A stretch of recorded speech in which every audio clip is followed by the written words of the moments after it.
You've probably heard of the term beach cruiser. Well, the cruiser class that we have racing here, these guys are doing anything but cruising. Absolutely. You know, Bart, in the past 7 years, the development of the beach cruiser has been phenomenal. The 24-inch bikes now are super lightweight, usually constructed of aluminum or chromoly materials for the frame and the components. They are very quick. And who are our top cruisers here? Well, Bart, 10 riders were in contention coming to the Grands. In 7th was 11-year-old Mike Luna. He crashed in his cruiser main event, ended up in first aid. It canceled all his chances for a title. But later he returned to capture his expert class. 6th in points, Pocket Rocket, Anthony Reyes riding for Team Boss. Here in the 10-year-old cruiser main, Anthony had a great start and was battling neck and neck for the lead when the bumpy first turn took away his chances of a national title.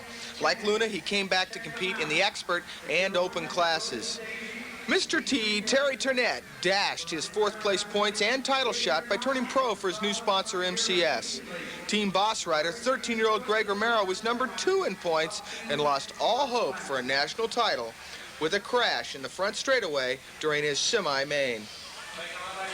Having earned his seat in the 1721 Cruiser Main, Darwin Griffin is still in the battle for number 1. And we are yet to see this man, Waylon Galen, in his 14-year-old Cruiser Semi. And last but not least, Mayday, our points leader, Kenny May, riding for free agent. He's the favorite in the 16-year-old Cruiser. So, as the cruiser semis get underway, we have 6 of the top 14-year-olds with Galen Starlin on the outside. 4 will go to the main. Galen is one of those riders that we've talked about that is in contention for both the amateur and cruiser titles. They call him Waylon Galen out of Phoenix, Arizona. He's riding for free agent. Oh, and what a strong rider. Notice his start there. He had lane 7. It seems that most of our top contenders are getting the outside positions. He slipped a pedal over that first step jump, but has regained his composure and has already moved back up into 3rd. Currently, Bubba McIntosh is stretching out a lead on Team Boss there, making it look kind of easy, but Waylon Galen's moving his way through the pack. Number 52, Jason King, has moved into 2nd. Waylon Galen, again, looking smooth and composed. But the battle's going to be for 4th place here. And it looks like Danny Stewart is going to bring it in without much problem for his 3rd spot, and Mike Elkin pulls off the 4th. That tough battle for the bubble spot. And so, Waylon Galen does transfer to the main, and because of that, he's still in contention for the overall national cruiser title.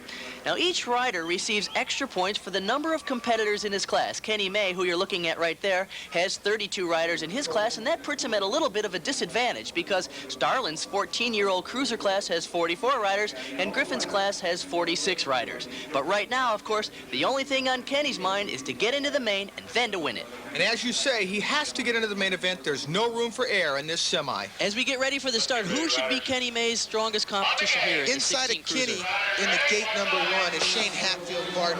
Usually gets tremendous starts. And national number 5, Damian Burnell. But there's the power of Kenny May. Gets him out to a strong lead. Yes, from an outside gate position, he is doing extremely well. And there is national number 5, Damian Burnell, moving up tight on him in 2nd spot.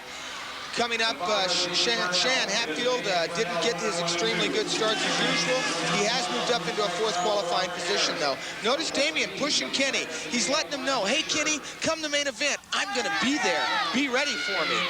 And Kenny will take notice of it, and it'll just put a little bit of a sight game. Keep in mind, now we're taking 4, so there's a dive on the inside, but to no avail by number 29. That was Roos, Brian Roos. As I told you, who is a good competitor, but didn't have the extreme starting position that he needed.